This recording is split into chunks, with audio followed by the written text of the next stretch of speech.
19 people have been killed in Baltimore City since last Monday. And 7 of those murders happened over the weekend. And tonight, WMAR 2 News' Eddie Kadam attended 2 different community events where those victims are being remembered. He's live in Federal Hill, where a crime walk was held tonight. Eddie?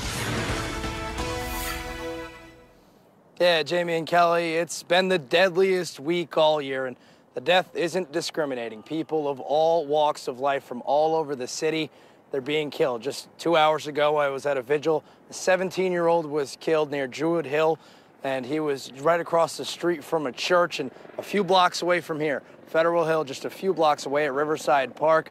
A 25-year-old was killed, and all the people walking tonight, mourning for their loved ones, they're all sharing one thing in common, that's pain and a demand for action.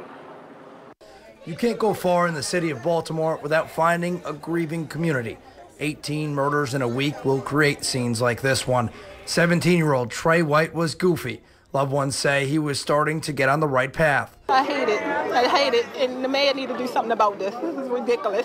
There should not be 200 and something killings in Baltimore. It needs to be something done. The day before White was killed, 24-year-old Timothy Marconi was shot to death. He was walking home. 24-year-old Abdullah Jallo, he was killed on South Calvert Street. Different investigations, same city, all names laid out on this hill. South Baltimore Peninsula is very concerned. This murder is an absolute tragedy. People were very mournful when we just did the prayer out in front of the residence where the gentleman was killed.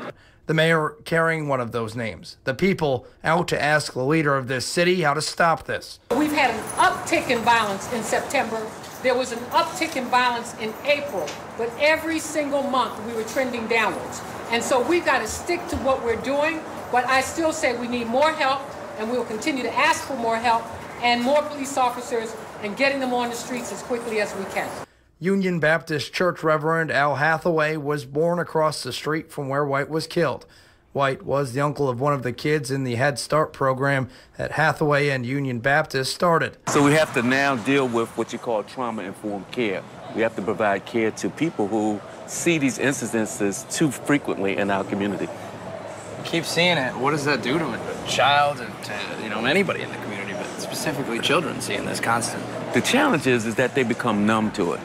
They feel as if this is normal, and we've got to work to make certain that this activity is not normalized. Across the city, mourning and exhaustion with the way things have become.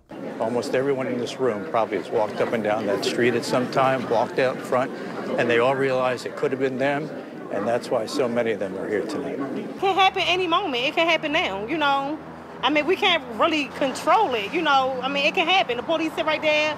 It can still happen, so, yeah, it's something to be afraid of. Foxtrot just flew overhead, just showing that police presence out tonight in an effort to respond and prevent more homicides from happening. Commissioner Tuggle, he's announced he has suspended all leave for all uniformed personnel for at least the next couple of days. That means more officers on the streets, and officers won't be able to take off and they will be focusing on areas that have a history of violence and that may be a spot where retribution could take place. Live on Federal Hill in Baltimore, Eddie Kadam, WMAR 2 News.